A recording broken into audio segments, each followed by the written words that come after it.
Breaking news. Young hooligans kicked out of the Star Wars sandbox to let the adults play. I'm DJ Wildridge, and this is Screen Junkies News.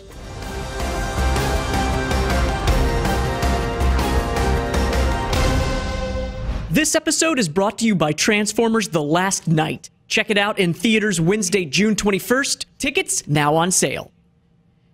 Yesterday, it was announced that fan-favorite filmmakers Phil Lord and Chris Miller had been kicked off the Han Solo movie, and now Disney is on the hunt for a replacement.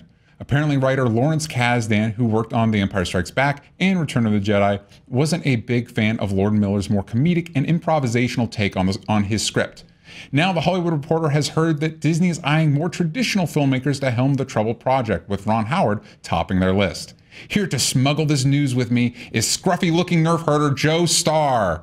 Who's scruffy-looking? Who's scruffy? You are, I just said. Yeah. So what do you think about the possibility that it's a Ron... look that I do on purpose. It's what we all are striving towards, just being a little bit more scruffy-looking. Stop. What do you think about the possibility of Ron Howard helming this project? Cool, man. You're stunned. You're all about it. I mean, look, it's 3 weeks to go and some cleanup for post if Ron Howard wants to come in and say, what do you guys want me to do? Yeah. And then they dictate it directly to him. I mean, good for Ron. Yeah, good for, I guess, yeah. The other names on the list are Joe Johnston, who obviously worked a little bit on the Star Wars franchise in the past, but is known for directing Jumanji and The Rocketeer. And the... By God, Rocketeer. Yeah, The Rocketeer is amazing. Captain America, the First Avenger.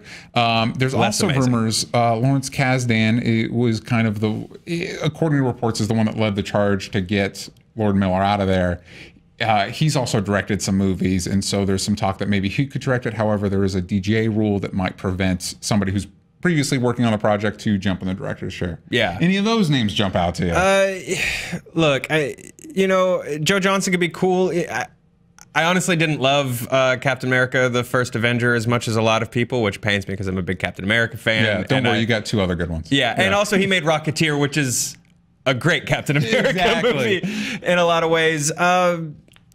Sure, I don't know how much impact they can possibly have at this point. So you feel like this is more of a corporate, like whoever gets slotted in will just be... Yeah, honestly... They'll be handed a handbook and be like, here's what you're doing. Honestly, I'm amazed that they didn't just quietly give Lord and Miller a couple weeks off and then just show up with hand puppets drawn to look like their face with pipe cleaners and markers on set to just be like, here's how we're cutting the film. So with that in mind, is this the right call, or should Kasdan and Kathleen Kennedy sided with her longtime collaborator Lawrence Kasdan in ousting them, according to reports? Should they have just kind of sucked it up and just let Lord Miller make their movie? Yeah, I mean, look, I'm super cynical about this whole thing, but when you hired them, you should have wanted to make the movie that they wanted to make then, There's... I mean, this smells like Rogue One to me, where Gareth Edwards kind of got sidelined for reshoots. And we know from the promotional material alone from Rogue One that movie became a very different movie from what they shot to what Tony Gilroy and Kathleen Kennedy sort of oversaw. So I kind of feel like this is the same situation. They came in at the 11th hour and they said, no, but this. And Lord and Miller were like, what are you doing? Yeah. We've been working on this for months. I just think they're doing this so backwards, where on one hand, I do completely agree that I don't think fun comedy improvisational vibe is good for a Star Wars film, just like I also don't think a weird hard R movie would work for Star Wars. Part of the appeal of Star Wars is that it should be a universe that lends itself to every kind of story, right? I guess so, but I think when I think Lord and Miller comedy, I think something very different than Star Wars with some funny elements in it. That's two very different movies to me. To me, even the original trilogy still has a ton of comedy in it without being an outright comedy film. Not saying that I have no idea what they were doing. Not saying that maybe they were switching it up. I don't know that they went full on Anchorman. For this movie. But the disconnect is, because this seems to be the second time this is happening, like you said with Rogue One. Where do you think what's happening? Where do you think the disconnect lies? I think we're sort of entering not even entering, we're there. We're in this new period where franchises like this have a showrunner. Yeah. And they're starting to work a lot more like TV, where, you know, the Arrowverse has a showrunner and directors are brought in to run episodes, but at the end of the day, they're sort of just helping move the ship forward. Yeah. They're not, you know, bringing in their own huge takes and changing what these things look like. Marvel, sort of for better or worse, has it figured out. And before you take to the comments and go, of course he says Marvel has it figured out, I say for better or worse, because Kevin Feige, being the ultimate artistic director with people sort of helping move that vision forward, has also resulted in a lot of very spectacularly average films that could have been something really different. And I think, but they've at least kept it moving forward. And I think everyone else is sort of running to figure out what that process sort of means for them. DC is figuring it out. Yeah. Kennedy is figuring it out on the Star Wars end. And yeah, I just think, you know.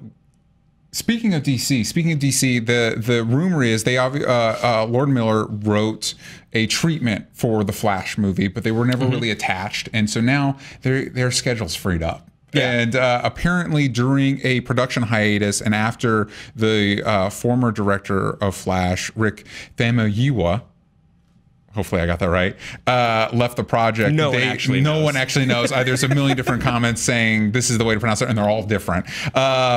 They met with DC about the project. Do you think that would be a better fit for their sensibilities? I do think that. You know, especially when they had a vision for that film sort of at the outset.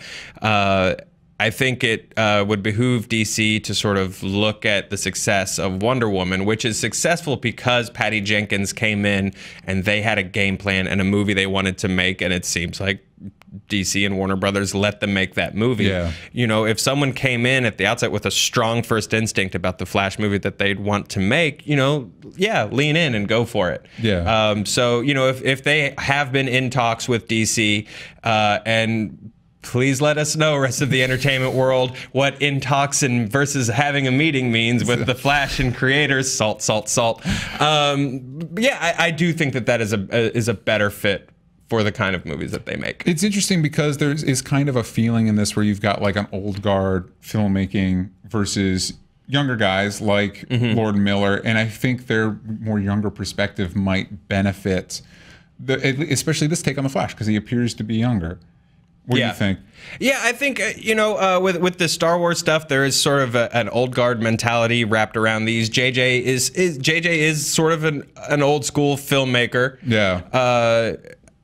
I think so. Yeah, I could see how they let these crazy young new voices take over and went, I don't know, this doesn't.